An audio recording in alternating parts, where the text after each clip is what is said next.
আয়োজন কৰা এই বিদায় সম্বৰ্ধনা অনুষ্ঠানত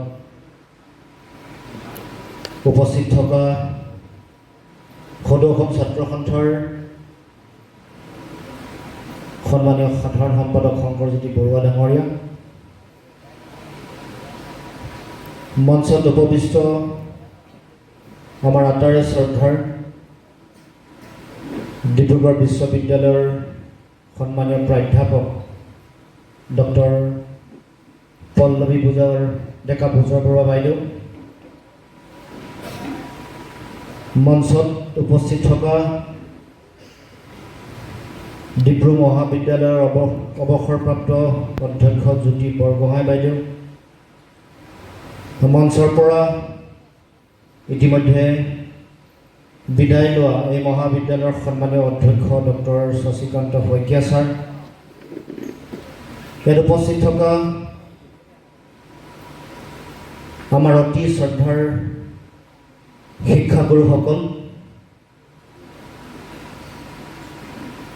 ডক্টৰ অমৃত বৰুৱা ডাঙৰীয়া, মঞ্চৰ পৰা বিদায় লোৱা অভিমন্যু বৰুৱা ডাঙৰীয়াকে প্ৰমুখ কৰি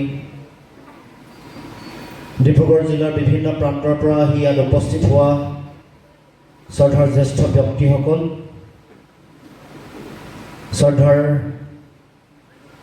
আই মাতৃসকল, অসম জাতীয়তাবাদী যুৱ পৰিষদৰ সাধাৰণ সম্পাদক উদয়ন কুমাৰ গগৈ ডাঙৰীয়া, ছাত্ৰ সন্থাৰ কেন্দ্ৰীয় সমিতিৰ কাৰ্যনিৰ্বাহকৰ সদস্য প্ৰসেন ডেকা ডাঙৰীয়া, ডেভিড হাজৰিকা ডাঙৰীয়া, অংকুৰ প্ৰতিম গগৈ ডাঙৰীয়া, সদৌ ডিব্ৰুগড় জিলা ছাত্ৰ সন্থাৰ সভাপতি বুলবুল দত্ত, ভাৰপ্ৰাপ্ত সাধাৰণ সম্পাদক অৱতী গগৈকে প্ৰমুখ কৰি জিলা ছাত্ৰ সন্থাৰ সন্মানীয় বিষয়ববীয়া কৰ্মকৰ্তাসকল, ডিব্ৰুগড়ৰ বৃহত্তৰ প্ৰেছ ক্লাবৰ আমাৰ অতি শ্ৰদ্ধাৰ সভাপতি, ছাত্ৰ সন্থাৰ প্ৰাক্তন বিষয়ববীয়া মঞ্জিত বৰা ডাঙৰীয়া, এই বিদায় সম্বৰ্ধনা অনুষ্ঠানত উপস্থিত থকা সদৌ অসম ছাত্ৰ সন্থাৰ প্ৰাক্তন বিষয়ববীয়া কৰ্মকৰ্তাসকল, আমাৰ অতি শ্ৰদ্ধাৰ সাংবাদিক বন্ধুসকল, সম্বৰ্ধনা অনুষ্ঠানত অংশগ্ৰহণ কৰা প্ৰতিটো জাতীয় জনগোষ্ঠীয় দল সংগঠনৰ সন্মানীয় বিষয়ববীয়া কৰ্মকৰ্তাসকল, সদৌ ডিব্ৰুগড় জিলা ছাত্ৰ সন্থাৰ অন্তৰ্গত প্ৰতিখন আঞ্চলিক ছাত্ৰ সন্থাৰ সভাপতি সাধাৰণ সম্পাদকে প্ৰমুখ কৰি বিষয়ববীয়া কৰ্মকৰ্তাসকল, মহাবিদ্যালয় ছাত্ৰ একতা সভা, মহাবিদ্যালয়সমূহৰ আছুগোট শাখা ছাত্ৰ সন্থাৰ সভাপতি সাধাৰণ সম্পাদকে প্ৰমুখ কৰি বিষয়ববীয়া কৰ্মকৰ্তাসকল, আজি এই বিদায় সম্বৰ্ধনা অনুষ্ঠানত বিশেষভাৱে অংশগ্ৰহণ কৰা, শোভাযাত্ৰাত অংশগ্ৰহণ কৰা আমাৰ অতি শ্ৰদ্ধাৰ ভকত বৈষ্ণৱসকল, গায়ন বায়নত অংশগ্ৰহণ কৰা আমাৰ অতি শ্ৰদ্ধাৰ জ্যেষ্ঠ ব্যক্তিসকল, বিভিন্ন সাংস্কৃতিক দলৰ সন্মানীয় শিল্পী কলা কৌশলীসকল, ইয়াত উপস্থিত থকা আমাৰ অতি মৰমৰ ছাত্ৰ ছাত্ৰী বন্ধু বান্ধৱীসকল, মই সকলোলৈকে আন্তৰিক শ্ৰদ্ধা নিবেদন কৰিছোঁ। মঞ্চত উপস্থিত থকা সন্মানীয় শিক্ষাগুৰু, সন্মানীয় জ্যেষ্ঠ ব্যক্তি, শ্ৰদ্ধাৰ আই মাতৃ সকলোলৈ মই সশ্ৰদ্ধ প্ৰণিপাত জনাইছোঁ, সেৱা নিবেদন কৰিছোঁ আৰু তেখেতসকলৰ পৰা মই ছাত্ৰ সন্থাৰ পৰিয়াল, ছাত্ৰ সন্থাৰ পৰা ইতিমধ্যে বিদায় লোৱা কৰ্মকৰ্তা বিষয়ববীয়া আমি সকলোৱে আশীৰ্বাদ শুভাশীষ বিচাৰিছোঁ, কামনা কৰিছোঁ, যাতে আহি থাকিবলগীয়া দিনসমূহত সদৌ অসম ছাত্ৰ সন্থাই অতি শক্তিশালী বলিষ্ঠভাৱে জাতীয় জীৱনক আগবঢ়াই লৈ যাব পাৰে। তাৰ লগে লগে আমিও যিসকলে ছাত্ৰ সন্থাৰ এই যাত্ৰাটো সামৰণি মাৰি এক নতুন যাত্ৰাত ভৰি দিব খুজিছোঁ। আমিও যাতে আগন্তুক দিনত অসমী আইৰ সেৱাত যাতে আমি ব্ৰতী হ'ব পাৰোঁ, স্বদেশ আৰু স্বজাতিৰ সুৰক্ষিত ভৱিষ্যতৰ কাৰণে জীৱনৰ সৰ্বোচ্চ ত্যাগ কৰিবৰ কাৰণে যাতে আমি আগবাঢ়ি আহিব পাৰোঁ। সকলোৱে একোগৰাকী আপোচবিহীন সংগ্ৰামী জাতীয় যোদ্ধা হিচাপে অসমলৈ, অসমৰ জাতীয় জীৱনলৈ যাতে সৰ্বোচ্চ উজাৰি আমি ত্যাগ কৰিব পাৰোঁ, তাৰ কাৰণে আপোনাসৱৰ পৰা আমি আশীৰ্বাদ সভাষিক বিচাৰিছোঁ। উপস্থিত থকা সকলোলৈকে মই আন্তৰিক শুভেচ্ছা জ্ঞাপন কৰিছোঁ। জাতিৰ জটিল সন্ধিক্ষণত সংগ্ৰামী অভিনন্দন জনাইছোঁ। এই মুহূৰ্তত মই জাতীয় জীৱনৰ মহান বীৰ শ্বহীদসকললৈ গভীৰ শ্ৰদ্ধা জ্ঞাপন কৰিছোঁ। গণ আন্দোলনৰ শ্বহীদসকলৰ প্ৰতিও শ্ৰদ্ধাঞ্জলি জ্ঞাপন কৰিছোঁ। এই মহান বীৰ শ্বহীদসকলৰ তেওঁলোকৰ আদৰ্শক লৈ আমি আগবাঢ়ি যাব লাগিব। ছাত্ৰ সন্থা, উঠি অহা নতুন প্ৰজন্মৰ উত্তৰ পুৰুষ ছাত্ৰ সন্থাৰ পৰা আমি মেলানি মগা বিদায় লোৱা যিসকল কৰ্মকৰ্তা আছোঁ, সকলোৱে মহান বীৰ শ্বহীদসকলে দেখুৱাই যোৱা যি মহান আদৰ্শ, ত্যাগৰ যি শক্তিশালী চেতনা, স্বদেশ প্ৰেমৰ যি মহানুভৱতা, দেশ প্ৰেমৰ যিটো চানেকি তেওঁলোকে আমাক দেখুৱাই থৈ গ'ল, সেইসমূহেই ছাত্ৰ সন্থাৰ কাৰণে, আমাৰবোৰৰ কাৰণে, সকলোৰে কাৰণে সাহস আৰু প্ৰেৰণাৰ প্ৰতীক। আমিও মহান বীৰ শ্বহীদসকলে দি যোৱা এই আদৰ্শ, তেওঁলোকৰ জাতীয় দৰ্শন, তেওঁলোকৰ চিন্তা চেতনা, এইসমূহকে বুকুত সাৱটি আগন্তুক দিনত আমাৰ যি সংগ্ৰামী যাত্ৰা, আমাৰ যি যাত্ৰাৰ আগন্তুক দিনত আমি পথিক হ'ব খুজিছোঁ, তেওঁলোকৰ এই সমলসমূহকে লৈ আমি আগন্তুক দিনত আগবাঢ়িম। আগন্তুক দিনত অসমৰ জাতীয় জীৱনক আগবঢ়াই লৈ যাবৰ কাৰণে প্ৰয়াস কৰিম। সেই কথাকে আপোনালোকৰ আগত অৱগত কৰিছোঁ আৰু মহান বীৰ শ্বহীদসকললৈ সশ্ৰদ্ধ প্ৰণিপাত জনাইছোঁ। সদৌ ডিব্ৰুগড় জিলা ছাত্ৰ সন্থা এইখন মোৰ গৃহ জিলা। জন্ম যদিও মই তিনিচুকীয়া জিলাত লৈছোঁ, মোৰ সামাজিক পৰিচয় এই ডিব্ৰুগড় জিলা, পাৰিবাৰিক পৰিচয়ো ডিব্ৰুগড় জিলা। মোৰ অৰিজিনেল মূল ঘৰ ডিব্ৰুগড়ৰ মানকটা অতিক্ৰম কৰি যি খনিকৰ আছে, খনিকৰত মোৰ পিতৃৰ অৰিজিনেল মূল বাসগৃহ। জন্ম তিনিচুকীয়াত গ্ৰহণ কৰিলোঁ, তিনিচুকীয়াৰ বৰ লাইপুলিৰ মৰাণকাৰী গাঁৱত। শিক্ষা দীক্ষা লাইপুলিৰ মৰাণকাৰীতে প্ৰাথমিক শিক্ষা, মজলীয়া শিক্ষা, মাধ্যমিক শিক্ষা। তাৰ পাছত কিছু বাট ওলাই আহিলোঁ, নগৰমুখী যাত্ৰা আৰম্ভ হ'ল তিনিচুকীয়া উচ্চ মাধ্যমিক বিদ্যালয় শ্ৰীপুৰীয়া। তাৰ পাছত আৰু অতিক্ৰম কৰি তিনিচুকীয়াত নগৰৰ প্ৰাণ কেন্দ্ৰলৈ গ'লোঁ, তিনিচুকীয়া মহাবিদ্যালয়। আৰু তাৰ পাছত পুনৰ যিটো মোৰ পাৰিবাৰিক মূল চিনাকি, ডিব্ৰুগড় মোৰ আচল ঘৰ বুলি কৈ থাকোঁ, খনিকৰ, তাৰ ওচৰলৈ আকৌ পুনৰ ঘূৰি আহিলোঁ উচ্চ শিক্ষা ল'বলৈ। ডিব্ৰুগড় বিশ্ববিদ্যালয় উজনি অসমৰ উচ্চ শিক্ষাৰ প্ৰাণ কেন্দ্ৰ, বৌদ্ধিক বিদ্যায়তনিক প্ৰাণ কেন্দ্ৰ, যিখন বিশ্ববিদ্যালয়ে মোক শিক্ষা দিলে, জ্ঞান দিলে, প্ৰজ্ঞা দিয়া বুলি দাবী নকৰোঁ, বিদ্যায়তনিক যাত্ৰাত নতুন নতুন সমল দিলে, সামাজিক চিন্তা দিলে, মানুহক মানুহ হৈ জীয়াই থাকিবলৈ যিবোৰ সমল লাগে, মূল্যবোধৰ আধাৰত সমাজ জীৱন আগবঢ়াবলৈ যিবোৰ গুণৰ প্ৰয়োজন, এটা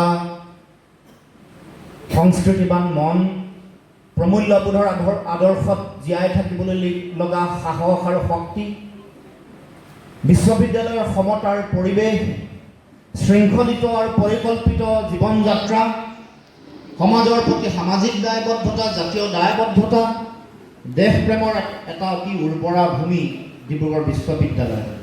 গতিকে যাত্ৰাটোৰ পূৰ্ণতা, যাত্ৰাটোৰ এটা পূৰ্ণাংগ পৰ্যায়লৈ আগবঢ়াই লৈ যোৱাৰ যিটো মূল শক্তি, মূল আধাৰ, ডিব্ৰুগড় বিশ্ববিদ্যালয়ৰ পবিত্ৰ ভূমিৰ পৰা, পবিত্ৰ বুকুৰ পৰা আমি পাবলৈ সক্ষম হ'লোঁ। আৰু তাৰ পাছতে ছাত্ৰ সন্থাৰ এই যাত্ৰাও আৰম্ভ হ'ল। তাৰ আগত ছাত্ৰ সন্থাত মহাবিদ্যালয়ত থাকোঁতে যদিও দুগৰাকী সাধাৰণ সম্পাদক পুৱাৰ ভাগৰ আৰু দিনৰ ভাগৰ সাধাৰণ সম্পাদকৰ মই যদিও তেওঁলোকৰ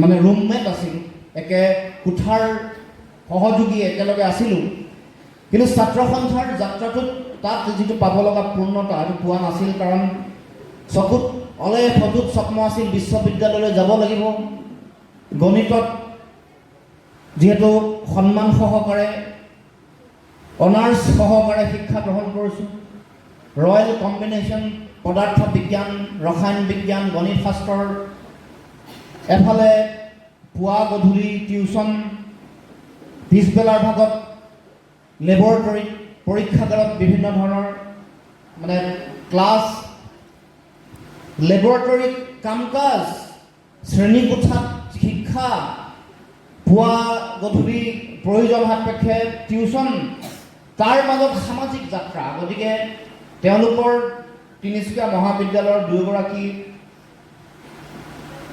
সাধাৰণ সম্পাদকৰ তেওঁলোকৰ যিটো সপোন আছিল, তিনিচুকীয়া আঞ্চলিক ছাত্ৰ সন্থাত ক'ৰবাত দায়িত্ব দিব, তিনিচুকীয়া মহাবিদ্যালয়ৰ ছাত্ৰ একতা সভাৰ কিবা কোনোবা পদত নিৰ্বাচনত অংশগ্ৰহণ কৰিব, যি লক্ষ্য আৰু সপোন লৈ ছাত্ৰী নিবাসলৈ মোক মাজে মাজে লৈ গৈছিল, তেওঁলোকৰ সপোন আধৰুৱা হৈ থাকিল, তেওঁলোকৰ সপোনৰ পূৰ্ণতা নাপালে। এগৰাকী সঞ্জীৱ বৰা আজিও সামাজিক এগৰাকী ব্যক্তি হিচাপে তেওঁ আছে, কাম কাজ কৰি আছে। এগৰাকী প্ৰাঞ্জল সন্দিকৈ, তিনিচুকীয়া আঞ্চলিক ছাত্ৰ সন্থাৰ দায়িত্বত থকা মনজিৎ শইকীয়াৰ তেওঁলোকৰ সপোনসমূহ আধৰুৱা হৈ থাকিল। বিশ্ববিদ্যালয়লৈ আহিলোঁ, বিশ্ববিদ্যালয়ৰ জ্যোতি বাটচৰাই আমাক ৰিঙিয়াই মাতিছিল এইফালে পাৰ হৈ যাওঁতে। এই জ্যোতি বাটচৰাৰ ভিতৰৰ মাজলৈ গ'লেনো কি পাম? লক্ষ্মীনাথ বেজবৰুৱা পুথিভঁৰালত কি বিচাৰি পাম? সেইটো সপোনৰ অনুসন্ধিৎসু মনত বাৰে বাৰে মানে ক্ৰিয়া কৰিছিল। বাছেৰে শিৱসাগৰ ডিমৌলৈ যাওঁতে যেতিয়া জ্যোতি বাটচৰাক দেখোঁ, আকৰ্ষণৰ কেন্দ্ৰবিন্দু যে ইয়াৰ জ্যোতি বাটচৰাই আমাক বিশ্ববিদ্যালয়ৰ ৰিঙিয়াই মাতে। আহিলোঁ, আহি জীৱনত পাব লগা যিটো মানে ব্যক্তিগতভাৱে সামাজিকভাৱে পাব লগা যিটো শতাংশ, এইটো শতাংশ 60% বিশ্ববিদ্যালয়ে দি দিলে। ছাত্ৰ সন্থাই সামাজিক স্থিতিৰ ভেটি অতি শক্তিশালী সুদৃঢ় কৰিলে। নিজৰ ৰাইজে কৈ থকা আপোচবিহীন চিন্তা, স্পষ্টবাদিতা, কথা দিলে। আজিলৈকে কথা ৰখাৰ মানুহ হ'বলৈ চেষ্টা কৰিছোঁ, পাৰিছোনে নোৱাৰিছোঁ সময়ে বিচাৰ কৰিব, সমাজে ৰাইজে বিচাৰ কৰিব। কিন্তু লক্ষ্যটো কথাৰ মানুহ হ'বলৈ চেষ্টা কৰিছোঁ, এইটো নিশ্চিত। আজিলৈকে কথাৰ মানুহ হ'বলৈ প্ৰয়াসো কৰি আছোঁ। আহি থাকিবলগীয়া দিনসমূহত কথাৰ মানুহ হৈ থাকিব পাৰিম নে নোৱাৰিম এইটো সময়ে বিচাৰ কৰিব। আপোনালোকৰো সতৰ্ক দৃষ্টি থাকিব, তীক্ষ্ণ দৃষ্টি থাকিব, সমালোচনা থাকিব, নিয়ন্ত্ৰণ কৰিব। লেকাম লগোৱা বুলি যিটো কয়, যদি কিবা অবাত এবাত বুলিবলৈ একচুৱেলি মানুহ যদি বিচলিত হওঁ, আপোনালোকে লেকাম টানিবলৈ আপোনালোক সকলোৱে আছে, পিছফালে ধৰি ৰাখিবলৈ আপোনালোক সকলো আছে। আৰু যিকোনো ধৰণৰ সমালোচনা, যিকোনো পৰ্যায়ৰ সমালোচনা নিয়ন্ত্ৰণ কৰিবলৈ মই নিজৰ আত্মবিশ্বাসেৰে, দৃঢ়তাৰে, আত্মপ্ৰত্যয়েৰে মই নিজকে ঠিক কৰি ৰাখিছোঁ যে মই যি হৈ আছিলোঁ সেইটোৱে হৈ থাকিম, অবিচলিত হৈ থাকিম, কথাৰ মানুহ হৈ থাকিম। জাতীয় জীৱনৰ সেৱাৰ কাৰণে সৰ্বোচ্চ উজাৰি মই নিজৰ শ্ৰম দিম, সেৱা দিম, মই ত্যাগ দিম, এইবুলি মই আত্মবিশ্বাসেৰে, আত্মপ্ৰত্যয়েৰে অসমৰ জনসাধাৰণক বাৰে বাৰে কৈ আহিছোঁ। আজিও ডিব্ৰুগড় মোৰ স্বভূমিত স্বগৃহত এই কথা পুনৰবাৰ দোহাৰিছোঁ।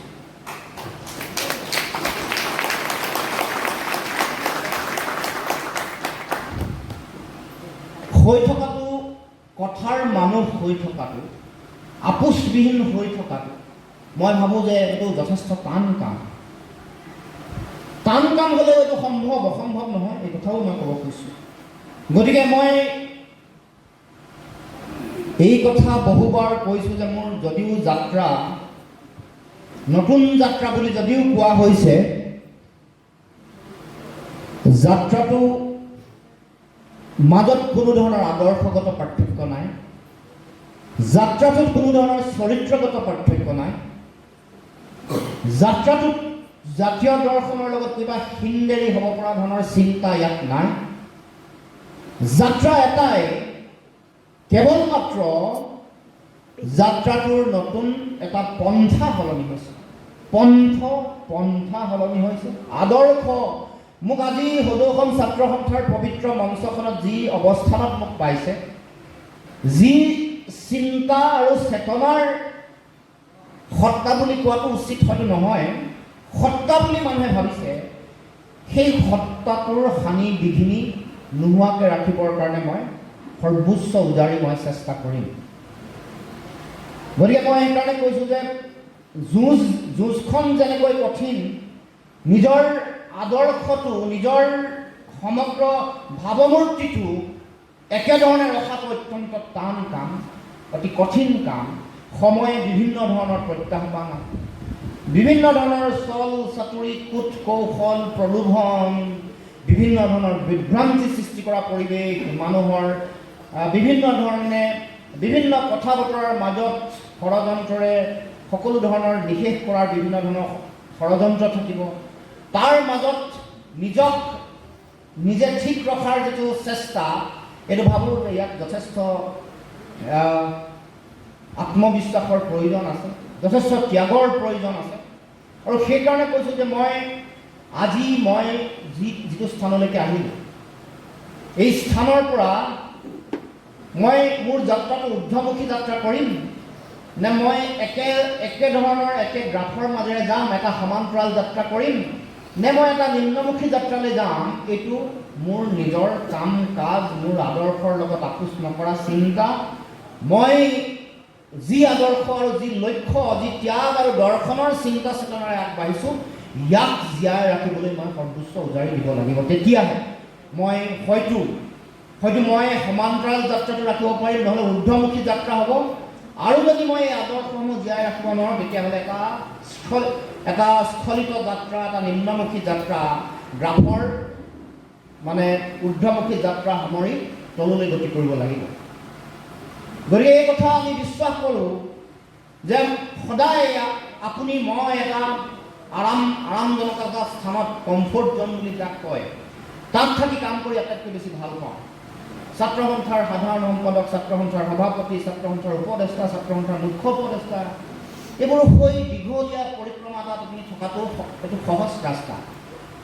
এইটো যদিও প্ৰত্যাহ্বান আছে জাতীয় জীৱনৰ, যদিও শক্তিশালীভাৱে ছাত্ৰ সন্থাক, সমাজখনক আগবঢ়াই লৈ যোৱাৰ কাৰণে অনবৰতে প্ৰতিনিয়ত প্ৰত্যাহ্বান আৰু দায়বদ্ধতা শক্তিৰ প্ৰয়োজন আছে, এই যাত্ৰাটোত আপুনি এই চেলেঞ্জ, এই প্ৰত্যাহ্বানসমূহ শেষ হোৱাৰ পাছত, মানে নদীৰ ঢৌত সাঁতোৰাৰ পাছত সাগৰৰ চুনামীৰ মাজত সাঁতোৰাৰ যিটো দুৰ্বাৰ আকাংক্ষা আৰু চিন্তা মানুহৰ থাকে, সেইটোক ন্যায় দিয়াৰ, সেই সপোনটোক আগবঢ়াই লৈ যোৱাৰ দায়িত্ব সকলোৰে আছে।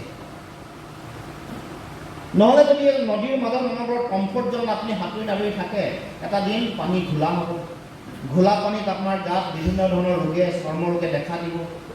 দেখা দিয়াৰ পাছত সেই পানী এটা প্ৰদূষণময় এটা পানী, আপুনি নিজেও এটা প্ৰদূষিত এটা প্ৰাণীলৈ আপুনি পৰিৱৰ্তন হ'ব।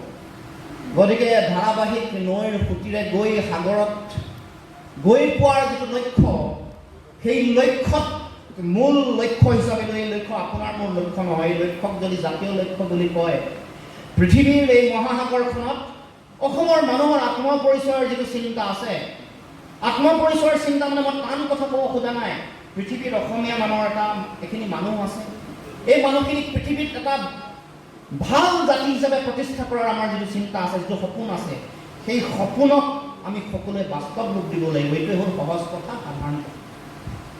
যিহেতু সমাজ এখনত যিহেতু ৰাজনৈতিক কথা বতৰাবোৰ থাকে, ৰাজনৈতিক নেতৃত্ব দিবলগীয়া কথা, সমাজখনত যিহেতু অৰ্থনৈতিকভাৱে সমাজখনক আগবঢ়াই লৈ যাব লাগিব, সমাজখনত যিহেতু আপোনাৰ ভাষা সংস্কৃতি ভালকৈ আগবঢ়াই লৈ যাব লাগিব, এইবোৰক আগবঢ়াই লৈ যাবলৈ চিন্তা চৰ্চা কৰোঁতে আপুনি সমাজখনক, সমাজৰ যিসকল মানুহ আছে, আমাৰ সৰ্বসাধাৰণ ৰাইজ, জনসাধাৰণক এটা বাট দেখুৱাব লাগিব।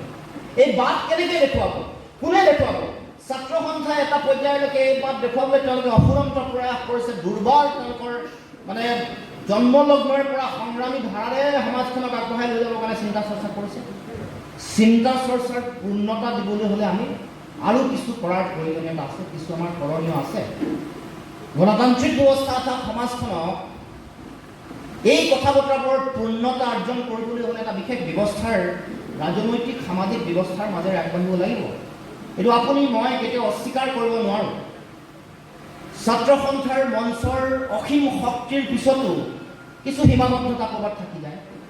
গতিকে এটা বাস্তৱ ৰূপ এটা আমি যদি দিব লগা হয়, আমাৰ মনত ক্ৰিয়া কৰি থকা সপোনসমূহৰ বাস্তৱ ৰূপ, মোৰ অসমখন এনেকুৱা হ'ব, মোৰ অসমৰ নতুন উত্তৰ পুৰুষে এনেকুৱা ধৰণৰ চিন্তাৰে আগবাঢ়িব, তেওঁলোকক এটা অতি ভাল শিক্ষা লাগে, ভাল শিক্ষাৰে শিক্ষিত হৈ য'ত জাতিপ্ৰেম তেওঁলোকে শিক্ষাৰ পৰা গ্ৰহণ কৰিব, আধুনিক শিক্ষা, ইউৰোপৰ লগতো তেওঁলোকে প্ৰতিযোগিতাত অৱতীৰ্ণ হ'ব, মধ্যপ্ৰাচ্যৰ দেশসমূহৰ সভ্যতাসমূহৰ লগতো তেওঁলোকে প্ৰতিযোগিতাত অৱতীৰ্ণ হ'ব, আমাৰ কাষত থকা চীন আৰু থাইলেণ্ডৰ সভ্যতাৰ লগতো তেওঁলোকে প্ৰতিযোগিতাত অৱতীৰ্ণ হ'ব। তেনেকুৱা সপোন আমাৰ মোৰ আপোনাৰ সকলোৰে আছে, মনত আছে, হৃদয়ত আছে। হৃদয়ৰ মনত এটাই চিন্তা, একেবাৰে সৰলকৈ যদি ভাবি চাই কোনো মানুহৰ মাজত এই চিন্তাৰ প্ৰতি বিস্তৃতি নাই।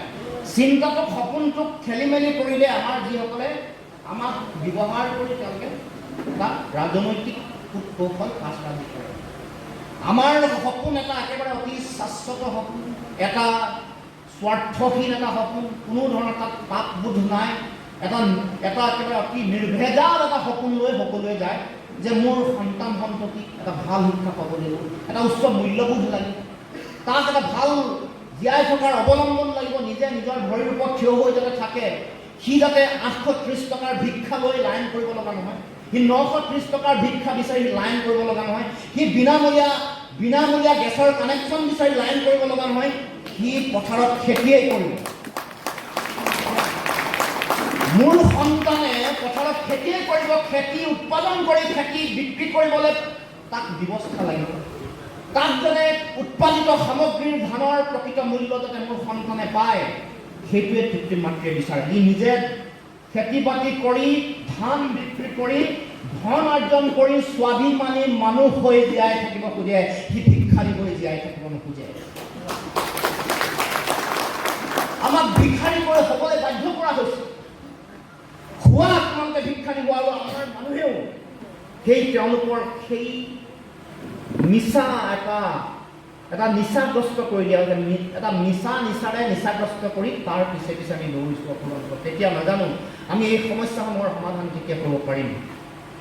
অতি নিচাগ্ৰস্ত হৈছে মানুহ, আৰু মানুহৰ উপায়ো নাই, দিক পিটিক হেৰুৱাইছে। এদিন অলপ ভিক্ষাৰী হ'ল, 10% ভিক্ষাৰী হ'ল, পিছদিনাখন 20% হ'ল, 30% হ'ল। এতিয়া অৱস্থা এনেকুৱা, ভিক্ষাৰী আমি সকলোৱে বিভিন্ন ধৰণে ভিক্ষাৰী হ'ব লগা হৈছে। চাকৰি নোহোৱাটো ভিক্ষাৰী, যাৰ কাম কাজ নাই, কৃষি কৰ্ম এৰিলে, আধুনিক কৃষিত আমাৰ ভগৱানে দিয়া ভগৱান প্ৰদত্ত মাটি উৰ্বৰা ভূমি এনেই অৰ্গেনিক মানে জৈৱ কৃষিৰ যিটো পৰম্পৰা ঐতিহ্য আৰম্ভ হৈছিল, সেইবোৰতো আমাৰ মানুহে আজিৰ পৰা 50 বছৰ আগতে আৰম্ভ কৰিছিল। কৰাৰ পাছতো আমি কিয় জীয়াই ৰাখিব নোৱাৰোঁ? স্বাধীনতাৰ পিছতো আমি বেলেগৰ ওচৰত একো হাত পাতিব লগা হোৱা নাছিল, কেৱল মাত্ৰ নিমখ নুন আছিল। অসমৰ GDP ভাৰতবৰ্ষৰ সকলো ৰাজ্যৰ গড় GDPতকৈ ওপৰত। আজি কিয় আমাৰ GDP ভাৰতবৰ্ষৰ তল ফালৰ পৰা হিচাপ কৰিলে শেষ 5খন ৰাজ্যৰ ভিতৰত কিয় হ'ল? কাৰণ যদিও আমাৰ ভ্ৰষ্ট যিসকল প্ৰশাসক আছে, যিসকলে শাসন কৰিছে, ক্ষমতাৰ ৰাগিত তেওঁলোকে সৰ্বোচ্চ, তেওঁলোকে কেৱল মাত্ৰ নিজৰ জীৱনৰ ক্ষমতাক বিগত কৰিবৰ কাৰণে ধন অৰ্জন কৰিছে। তাৰ উপৰিও আমিও কিন্তু আগন্তুক দিনত আমি যে 830 টকাৰ পিছে পিছে দৌৰি থাকোঁ, আমি যে প্ৰশ্ন নকৰোঁ, আমি মৰ্যাদা সহকাৰে জীয়াই থাকিবৰ কাৰণে মানুহক চাকৰি দিম বুলি কয়, চাকৰি নিদিয়ে। স্বনিয়োজনৰ বাদ দিম বুলি কয়, নিদিয়ে। লোন বিচাৰি মানুহ নিতৌ যায়, অহা যোৱা কৰে, হাজাৰ হাজাৰ টকা খৰচা হয়, লোন বিচাৰি নাপায়। নতুন কিবা উৎপাদনমুখী কাম কাজ কৰিবৰ কাৰণে আমাৰ ডেকা প্ৰজন্মৰ ছাত্ৰ ছাত্ৰীসকলৰ কোনো ধৰণৰ প্ৰশিক্ষণ নাই, কোনো ব্যৱস্থা নাই। প্ৰশিক্ষণ ব্যৱস্থা কৰবাত যদি বেলেগত লৈ আহিছে, তেওঁলোকৰ কাৰণে বজাৰ সৃষ্টি কৰি দিয়া নাই। বজাৰত মধ্যভোগী আৰু চিণ্ডিকেটৰ অবাধ দখল, অবাধ দৌৰাত্ম্য চলি আছে। চৰকাৰে তেওঁলোকৰ পৰা, চৰকাৰী মানুহসমূহে তেওঁলোকৰ পৰা কমিশ্যন খাই তেওঁলোকৰ পেট বঢ়ায়। এই হ'ল সমাজ। এইখন সমাজ শেষ হোৱাটো প্ৰয়োজন। আমাৰ সেইকাৰণে সৰল সপোন এটা আপোনালোক দিব খুজিছোঁ। সেই সপোনটো মোৰো সপোন, সেই সপোনটো আপোনাৰো সপোন।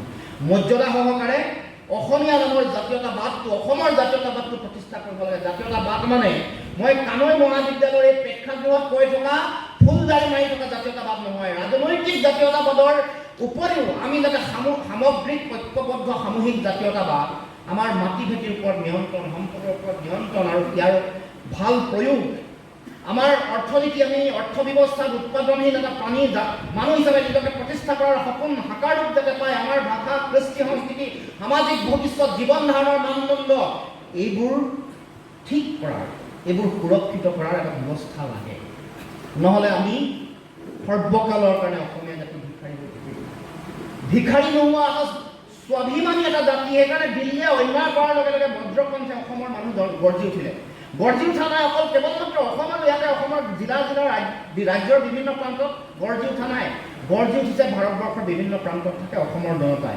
পৃথিৱীৰ চাৰিওফালে ইটো যদি আফ্ৰিকাতো অসমৰ মানুহৰ স্বাভিমানী চেতনাৰ শক্তি মানুহে প্ৰদৰ্শন কৰিছে। এইটো বেলজিয়ামতো পাইছে, এইটো ডেনমাৰ্কতো পাইছে, এইটো স্কেণ্ডিনেভিয়াতো পাইছে, এইটো আমেৰিকাতো পাইছে, এইটো কানাডাতো পাইছে, চবতে পাইছে।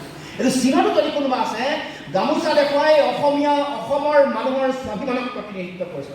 স্বাভিমান আছে, কিন্তু এই ভিক্ষাৰী কৰিব বিচৰা যিটো ষড়যন্ত্ৰ, এই কেতিয়া অৱসান হ'ব? আমাক যে হিন্দু মুছলমান কৰি দিয়া হ'ল, আমাক যে এখন লিষ্ট দি আমি কি খাব পাৰিম, কি খাব নোৱাৰিম, আমি কেনেকৈ থাকিম, কোনফালে যাম, কেনেকৈ ক'ত যাম, কি ক'ম, কি নক'ম, এইবোৰ যে আমাক কাঢ়ি লৈ গৈছে গণতান্ত্ৰিক ব্যৱস্থা এটাক সম্পূৰ্ণৰূপে ভৰিৰে মোহাৰি এটা স্বৈৰতান্ত্ৰিক ব্যৱস্থাৰ মাজলৈ লৈ গৈছে। যেনেকৈ এটা সময়ত যাৰে শাসন কৰিছিল, হিটলাৰৰ শাসন যি আছিল, হিটলাৰী ব্যৱস্থাৰ মাজলৈ লৈ গৈছে। এইটো কেতিয়া অৱসান হ'ব? এই যে এতিয়া আন্দোলন কৰিলে নলবাৰীৰ নিচিনা ঠাইত ছাত্ৰ সন্থাৰ মানুহৰ ওপৰত আক্ৰমণ কৰে, এইটো ঘটনাটো কেতিয়াও হোৱা নাছিল। আন্দোলন কৰিলে আজি কলা পতাকা দেখুৱালে মানুহৰ ওপৰত নিৰ্মম অত্যাচাৰ কৰে, তেওঁলোকৰ ওপৰত অজস্ৰ গোচৰ জাপি দিয়ে। এয়াই হৈ গ'ল গণতান্ত্ৰিক সমাজ। নিজৰ অধিকাৰ বিচাৰিলে তেওঁলোকে গোচৰ জাপে, জেললৈ নিক্ষেপ কৰে, তেওঁলোকৰ ওপৰত গুণ্ডা বাহিনী, ভেৰণীয়া বাহিনী দি অত্যাচাৰ কৰে। তিনিচুকীয়াত ঘটনা ঘটিছে, বাক্সাত ঘটনা ঘটিছে, চিলাপথাৰৰ কথা আপোনালোকে দেখিলেই। এইবোৰ কাৰ? এইবোৰ কিছুমান ব্যৱস্থাৰ সৃষ্টি হোৱা বস্তু, এইটো ৰাষ্ট্ৰ ব্যৱস্থাই সৃষ্টি কৰা বস্তু। এইবোৰৰ অৱসান অসমৰ ৰাইজে, অসমৰ জনসাধাৰণে বিচাৰিছে, আৰু সেইকাৰণে আমি সেই সপোনটোক বাস্তৱ ৰূপ দিবৰ কাৰণে আগবাঢ়ি আহিব খুজিছোঁ। নাজানো এই চিন্তাত আমি কিমান সফল হওঁ, কিন্তু ভাল চিন্তাসমূহ যদি এটা দিন সকলো মিলিত হয়, ছাত্ৰ সন্থাই এটা ভাল সপোন লৈ গৈছে, অসমৰ সমাজ জীৱনত অসমক ভাল পোৱা, দেশক ভাল পোৱা ৰাইজে এটা ভাল সপোন লৈ গৈ আছে। মই সেইকাৰণে কৈছোঁ, মোৰ যিটো যাত্ৰা, এইটো মোৰ যাত্ৰা নহয়, অসমৰ জাতীয় জীৱনৰ যাত্ৰা। এইটো মোৰ সপোন নহয়, অসমৰ জাতীয় জীৱনৰ সপোন। এইটো মোৰ সপোন নহয়, ছাত্ৰ সন্থা বা আপোনাৰ মোৰ সপোন নহয়, সামগ্ৰিকভাৱে অসমৰ জনগণৰ সপোন। এই সপোনক আপুনি মই সকলোৱে মিলি বাস্তৱ ৰূপ দিব লাগিব। গতিকে মই সেই যাত্ৰাটো আৰম্ভ কৰিব খুজিছোঁ। পংকিল যাত্ৰা, কণ্টকময় যাত্ৰা। এই যাত্ৰাত বহু প্ৰত্যাহ্বান আছে। ষড়যন্ত্ৰকাৰীসকলে পিছফালৰ পৰা তেওঁলোকে বিভিন্ন ধৰণে গোটেই যাত্ৰাটোক নিঃশেষ কৰিবৰ কাৰণে, নষ্ট কৰিবৰ কাৰণে উঠি পৰি লাগিব। ইয়াত বিভিন্ন ধৰণৰ ৰাজনৈতিক বিভিন্ন ধৰণৰ কথা বতৰা চলিব, ৰাজনৈতিক হত্যা কৰিবলৈও তেওঁলোকে কুণ্ঠাবোধ নকৰিব। এইবোৰ পৰ্যায়লৈকে যাব, কিন্তু মনত ৰাখিব, এয়া কেৱল মাত্ৰ নিজকে ব্যক্তিগতভাৱে প্ৰতিষ্ঠা কৰাৰ চিন্তা ইয়াত কেতিয়াও নাই। মই সেইকাৰণে কৈছোঁ যে মই যদি ইচ্ছা কৰিলোঁ হ'লে, মই যদি কমফৰ্ট জোনত থাকিব বিচাৰিলোঁ হ'লে, মই সদৌ ছাত্ৰ সন্থাৰ সভাপতিৰ দায়িত্ব ল'লোঁ, তাৰপিছত উপদেষ্টা, তাৰপিছত মুখ্য উপদেষ্টা। মই বিচৰা নাই, মই একো বিচৰা নাই যে মই কেৱল মাত্ৰ বিধায়ক হ'ম, মই মন্ত্ৰী হ'ম, মই সাংসদ হ'ম। তাৰ কাৰণে প্ৰতিষ্ঠিত যিকেইটা ৰাজনৈতিক দল আছে, যিকেইটা বিশ্বাসঘাতকতা গাদ্দাৰী বহুত দিনৰ পৰা কৰি আহিছে, কংগ্ৰেছ, বিজেপি, এজিপি, তেওঁলোকলৈ মই ঢকলিয়াই যাব পাৰিলোঁ।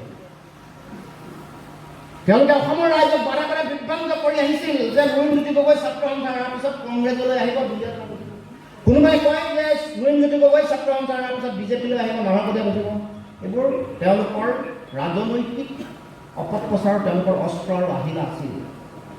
কিন্তু মই আগতেও কৈছিলোঁ, মোক যেতিয়া প্ৰথমে সদৌ ছাত্ৰ সন্থাৰ যেতিয়া মই সাধাৰণ সম্পাদকৰ দায়িত্ব লৈছিলোঁ, তেতিয়াও এটা চক্ৰ, এটা শক্তিয়ে মোক RSSৰ এজেণ্ট বনাবৰ কাৰণে উঠি পৰি লাগিছিল।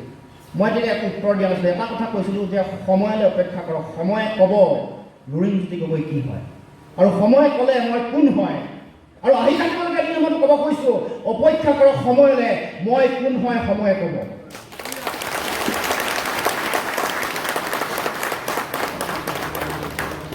এতিয়া বহুতে সাংঘাতিক সমালোচনা কৰি থকা মানুহে তোষামত কৰিবলৈ আৰম্ভ কৰিছে। আপোনালোকে আশ্বস্ত নহ'ব যে বিৰাট ভাল কাম কৰিছে। ইয়াৰ লগত এটা নষ্ট এটা চিন্তা আছে, এটা তেওঁলোকৰ কু অভিসন্ধি এটা আছে। মানুহ বুজাব খুজিছে যে মোৰ লগত ভাল, মোৰেই মানে প্ৰডাক্ট, মোৰ লগত ভিতৰে ভিতৰে আণ্ডাৰষ্টেণ্ডিং আছে। মানুহ শিক্ষিত হ'ল, মানুহ দুৰ্বল হৈ থকা নাই। বগা ভাত ছটিয়াই দি কলা কাউৰীক আমন্ত্ৰণ কৰাৰ দিন আজি নাই। গুণগত ৰাজনৈতিক সামাজিক পৰিৱেশ এটা অসমৰ জনতাই বিচাৰিছে। এই যে প্ৰশংসা, এই প্ৰশংসাৰ মাজত এনেকুৱা ধৰণৰ বাৰ্তা এটা মানুহক দিব খুজিছে, বিভ্ৰান্তি দিব খুজিছে। এই যে এতিয়া উলিয়াই আছে, মই যে কওঁ যে মই সময়ত আপোনালোকক জনাই আছিলোঁ মই কি কৰিম। এতিয়া এই যে সৰু এটা গেপো যে পাইছে, এই বিৱধান পাইছে, বিৱধানটোতো তেওঁলোকে মই বিজেপিলৈ যাম বুলি অপপ্ৰচাৰ চাৰিওফালে চলাই আছে। গতিকে কোনে কি কৰি থাকে এইটো গুৰুত্ব দিয়াটো মূল কথা মোৰো নাছিল, আপোনালোকৰ নিশ্চয় নহয়। আমি কি কৰিছোঁ আমি নিজে জানো। মই বুকুত হাত থৈ মই কি কৰিছোঁ মই নিজে জানো। গতিকে আগন্তুক দিনতো আমি সেই চিন্তাৰে, সেই আদৰ্শৰে যাব লাগিব। গতিকে প্ৰশংসা কাৰো বিচৰা নাই, আৰু কোনো মানুহৰ প্ৰশংসা নালাগে। অসমৰ জনগণে মোক য'ত ৰাখিব, এগৰাকী অতি ক্ষুদ্ৰাতি ক্ষুদ্ৰ সেৱক, অসমৰ জাতীয় জীৱনৰ এগৰাকী মই সেৱা কৰা, মই এগৰাকী যদি একেবাৰে সৰু কৰ্মকৰ্তা, সৈনিক, যোদ্ধা যদি হ'বলৈ সুযোগ পাওঁ, অসমী আইৰ এই মাতৃৰ পূজাৰ বেদীত পুৱা গধূলি ফুল দিব পৰা এগৰাকী আপোচবিহীন স্বাভিমানী জাতীয় যোদ্ধা যদি হ'বলৈ সুযোগ পাওঁ, সেয়াই মোৰ জীৱনৰ কাৰণে ডাঙৰ প্ৰাপ্তি হ'ব, মহান প্ৰাপ্তি হ'ব, এই কথা মই বিশ্বাস কৰোঁ। গতিকে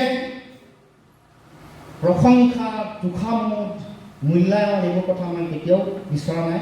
মই বিচাৰিছোঁ যে অসমৰ ৰাইজৰ, অসমৰ জনসাধাৰণৰ ভৱিষ্যত কেনেকৈ সুৰক্ষিত হ'ব। পৃথিৱীত নিতৌ এটা বা দুটা ভাষা মৃত্যু হয়। পৃথিৱীত বহু ক্ষুদ্ৰ ক্ষুদ্ৰ জাতিসত্তা মৃত্যুৰ মুখলৈ ধাৱমান হৈছে। অসমত জনগোষ্ঠী বহু মৃত্যু মুখলৈ ধাৱমান হৈছে। ইয়াত টাই খাময়াং জনগোষ্ঠীৰ তেওঁলোকৰ অস্তিত্ব সংকটত।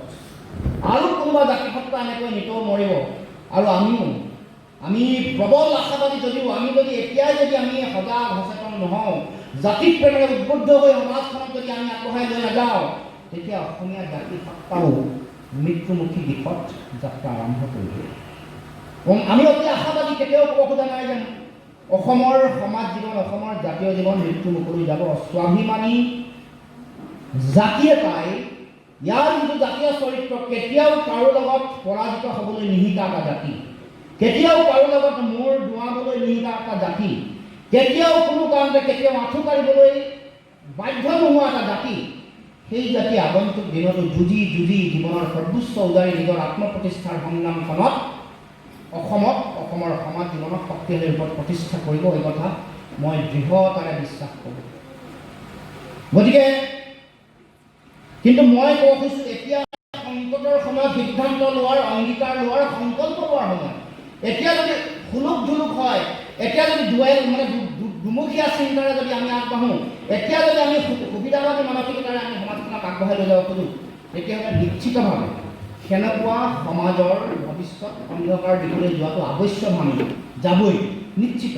তেনেকুৱা সমাজ মৃত্যুমুখী দিশলৈ আগবাঢ়ি যোৱাটো স্বাভাৱিক। গতিকে এতিয়াই আমাৰ স্বাভিমানী আপোচবিহীন চৰিত্ৰটো অসমৰ জনসাধাৰণে তৈয়াৰ কৰিব লাগিব। অন্যায় অবিচাৰবোৰৰ বিৰুদ্ধে সকলোৱে মাৰ বান্ধি থিয় হৈ সংগ্ৰামত ব্ৰতী হ'ব লাগিব। আৰু অসমত যিসমূহ শক্তিয়ে এনেকুৱা ধৰণৰ কাম কাজ কৰিছে, গণতন্ত্ৰক হত্যা কৰিছে, গণতান্ত্ৰিক ব্যৱস্থাসমূহক কুঠাৰঘাত কৰিছে, আমাৰ সমাজত সাম্প্ৰদায়িকতাৰ বিষবস্তু আনিছে, বিভাজনকামী শক্তিয়ে সমাজৰ বিভিন্ন জাতি জনগোষ্ঠীসমূহক ভাগ কৰিছে, বিভিন্ন ধৰণৰ প্ৰলোভনেৰে সমাজখনক উলসিত কৰি পেলাইছে, আমাৰ কৃষ্টি সংস্কৃতিক নিমেষ কৰিবৰ কাৰণে নিতৌ নতুন কৌশল ৰচনা কৰিছে, আমাৰ ভাষাটোক নিশকতীয়া কৰিবৰ কাৰণে তেওঁলোকে বিভিন্ন ধৰণৰ ষড়যন্ত্ৰ আৰম্ভ কৰিছে। সেইসমূহ শক্তি অসমৰ মাটিৰ পৰা পুলিয়াই পোখাই উৎখাত কৰাৰ দায়িত্ব অসমৰ জনগণৰ। কাৰণ জনগণৰ শক্তি, জনতাৰ শক্তি অসীম। আপোনাৰ মোৰ সেই শক্তি নাই। যি শক্তি জনতাৰ ওচৰত আছে, যি শক্তিৰ যোগেদি জনতাই সমাজৰ এই সভ্যতাৰ বিভিন্ন যাত্ৰাত দেখুৱাই দিছে যে ইয়াত হিটলাৰ আহিব পাৰে, হিটলাৰৰ অৱসান ঘটিব, ইয়াত মুছলিনী আহিব পাৰে, তেওঁলোকৰ অৱসান ঘটিছে শাসনৰ। অৰ্থাৎ এই যে অত্যাচাৰী শাসক, যাৰ যিসকল আছে, যিসকলে অত্যাচাৰ কৰিছিল, সেইসকলৰ অৱসান সমাজত হ'ব। আৰু ইতিহাসৰ পৃষ্ঠাত তেওঁলোকে সমাজ ধ্বংসকাৰী বুলি, তেওঁলোকে গণতন্ত্ৰ হত্যাকাৰী বুলি সমাজত তেওঁলোকে সোণোৱালী আখৰে লিপিবদ্ধ নহয়, বেয়াভাৱে তেওঁলোকৰ নাম লিপিবদ্ধ হৈ থাকিব। গতিকে মই ভাবোঁ আমি সকলোৱে সেই সপোনটো লৈ ফুৰিছোঁ, কঢ়িয়াই লৈ ফুৰিছোঁ। আপোনালোকৰো নিশ্চয় সেইটোৱে সপোন, মোৰো সেই সপোন। গতিকে সপোনক বাস্তৱ ৰূপ দিবৰ কাৰণে এই যাত্ৰা, যদিও বিদায় বুলি কৈছে, বিদায় যথেষ্ট এটা আৱেগিক বিষয়, কিন্তু কৈছোঁ যে য'ত মোৰ ঠিকনা খোদিত হ'ল এবাৰ, সেই ঠিকনা কেতিয়াও মুচিব নোৱাৰে। সেই ঠিকনা ছাত্ৰ সন্থাই দিয়া ঠিকনা, সেই ঠিকনা অসমৰ জাতীয় জীৱনৰ ঠিকনা। জাতীয় জীৱনৰ ঠিকনা যেতিয়া এবাৰ বুকুত খোদিত হৈছে, ইয়াত কেতিয়াও কোনো কাৰণতে এই ঠিকনা কেতিয়াও মুচি পেলাব নোৱাৰে। আহি থাকিবলগীয়া দিনসমূহত সেই ঠিকনাৰে মই আগবাঢ়ি যোৱাৰ কাৰণে মই অংগীকাৰবদ্ধ। গতিকে বিদায়ৰ এই বিষাদ পূৰ্ব সময়ত মই কি দিলোঁ, কি দিব নোৱাৰিলোঁ, এতিয়া বিচাৰ কৰাৰ দায়িত্ব মই অসমৰ জনসাধাৰণৰ ওপৰত এৰিছোঁ। ছাত্ৰ সন্থাৰ মোৰ যিসকল সহকৰ্মী আছিল, যিসকল যোদ্ধা আছিল, তেওঁলোকৰ ওপৰত এৰিছোঁ আৰু সময়ক এৰিছোঁ, সৰ্বশক্তিমান সময়ৰ ওপৰত এৰিছোঁ। মই কি দিলোঁ, কি কৰিব পাৰিলোঁ, কি নোৱাৰিলোঁ, মই কি ধৰণৰ চিন্তাৰে পৰিচালিত আছিলোঁ, সকলো ধৰণৰ বিচাৰ বিশ্লেষণ কৰাৰ দায়িত্ব, মূল্যায়ন মই বিচৰা নাই। বিচাৰ বিশ্লেষণ কৰি যদি ভুল থাকি গৈছে, তাক শুদ্ধ কৰি নতুন প্ৰজন্মই আগবঢ়াই লৈ যাব লাগিব, নতুন চিন্তাৰে আগবাঢ়িব লাগিব। গতিকে মই নতুন প্ৰজন্মৰ হাতত এৰিছোঁ। আৰু ছাত্ৰ সন্থাৰ প্ৰতিও মোৰ আহ্বান, আপোচ নকৰাকৈ কেৱল মাত্ৰ অসমী জননীৰ কাৰণে যাতে তেওঁলোকে জীৱনৰ সৰ্বোচ্চ উজাৰি দিয়ে। আমাৰ যিটো মূল সপোন, এখন সুন্দৰ অসম, য'ত আমি সকলোৱে একেলগে হাঁহি ধেমালি কৰি কটাম, কান্ধে কান্ধ মিলি জীয়াই থাকিম, পৃথিৱীৰ মানুহৰ আগত এটা একক আৰু অনন্য জাতিসত্তা হিচাপে নিজকে প্ৰতিষ্ঠা কৰিম। পৃথিৱীৰ মানুহে আমাৰ চকুলৈ চাই, আমাৰ এই অসম মুলুকলৈ চাই, অসম ভূমিলৈ চাই তেওঁলোকে ক'বলৈ বাধ্য হ'ব, পৃথিৱীৰ উত্তৰ পূব প্ৰান্তত বসবাস কৰি থকা এটা ক্ষুদ্ৰ জাতিসত্তা আছে, যাৰ নাম অসম বা অসমীয়া জাতিসত্তা। সেই জাতিসত্তা হ'ব পাৰে ক্ষুদ্ৰ, কিন্তু তেওঁলোকে বিভিন্ন চিন্তাৰে, আদৰ্শৰে, তেওঁলোকৰ চেতনাৰে, তেওঁলোকৰ জ্ঞান বুদ্ধি প্ৰজ্ঞাৰে পৃথিৱীৰ ভিতৰত একক আৰু অনন্য। সেই জাতিসত্তাটো আমি গঢ়িবৰ কাৰণে ছাত্ৰ সন্থাইও প্ৰয়াস কৰিব লাগিব, আমিও প্ৰয়াস কৰিব লাগিব। গতিকে এই বিদায়ৰ মুহূৰ্তত মই সমগ্ৰ অসমৰ ৰাইজৰ পৰা, ডিব্ৰুগড়বাসী ৰাইজৰ পৰা মই আশীৰ্বাদ বিচাৰিছোঁ, শুভাশীষ বিচাৰিছোঁ, যাতে মোক শুভেচ্ছা দিয়ে, কঠোৰ সমালোচনাও কৰে। কাৰণ মোৰ মূলধন হ'ল আমাৰ ছাত্ৰ সন্থাৰ তৃণমূল পৰ্যায়ৰ, প্ৰতিটো অঞ্চলৰ তৃণমূল পৰ্যায়ৰ কৰ্মকৰ্তাসকলৰ তেওঁলোকৰ মৰম আৰু শুভেচ্ছা। মোৰ মূলধন হ'ল অসমৰ জনগণৰ মৰম, শুভেচ্ছা, আশীৰ্বাদ আৰু তেওঁলোকৰ অভিভাৱকত্ব। কাৰণ কা বিৰোধী গণ আন্দোলনৰ সময়ত আপোনালোকে দেখা যিবোৰ দৃশ্য, সেইবোৰ দৃশ্য আজিও আমাৰ বুকু কঁপি উঠে ভয়ত, যে মানুহৰ এই আশাসমূহক আমি বাস্তৱ ৰূপ দিব পাৰিম নে নোৱাৰিম, তেওঁলোকৰ এই আশাসমূহক আমি ন্যায় প্ৰদান কৰিব পাৰিম নে নোৱাৰিম। সেইটো আজিও যথেষ্ট মানুহৰ সেই মৰমক দেখা পোৱাৰ পিছত, মানুহৰ সেই চকুলো, মানুহৰ হাতৰ সেই পৰশ, মানুহৰ সেই মৰম, এইবোৰ দেখাৰ পিছত আজিও আমি যথেষ্ট ভয় খাওঁ, যথেষ্ট চিন্তিত হওঁ যে মানুহৰ এই আশাক বাস্তৱ ৰূপ দিয়াৰ দায়িত্ব আমাৰ, আৰু যথেষ্ট গধুৰ দায়িত্ব। মানুহৰ এই ভাল পোৱা, মানুহৰ এই মৰম, আশীৰ্বাদ, তেওঁলোকৰ চকুলো, তেওঁলোকৰ হাতৰ পৰশ, এইবোৰক মূলধন হিচাপে লৈ আমি আগন্তুক দিনত যিটো যাত্ৰা আছে, এই যাত্ৰাক আমি আগবঢ়াই লৈ যাব লাগিব। এইবোৰেই আমাৰ কাৰণে সম্পদ, এইবোৰেই আমাৰ কাৰণে সাহস, অনুপ্ৰেৰণাৰ মূল সম্বল। গতিকে মই আগন্তুক দিনত এই যাত্ৰাৰ কাৰণে আপোনালোক সকলোৰে পৰা আশীৰ্বাদ বিচাৰিছোঁ। সমগ্ৰ অসমৰ জনতাৰ প্ৰতি সশ্ৰদ্ধ প্ৰণিপাত জনাইছোঁ। মোৰ গৃহ জিলাৰ প্ৰতিটো প্ৰান্তৰ ৰাইজৰ জনতাৰ প্ৰতি মই সশ্ৰদ্ধ প্ৰণিপাত আৰু সেৱা জনাইছোঁ। সকলোৰে আশীৰ্বাদ, শুভাশীষ বিচাৰিছোঁ। ছাত্ৰ সন্থাৰ কৰ্মকৰ্তাসকলৰ শুভেচ্ছা বিচাৰিছোঁ, যাতে আগন্তুক দিনত ছাত্ৰ সন্থা আৰু ৰাইজে বিচৰাৰ দৰে মই মোৰ যাত্ৰাটো আগবঢ়াই লৈ যাব পাৰোঁ।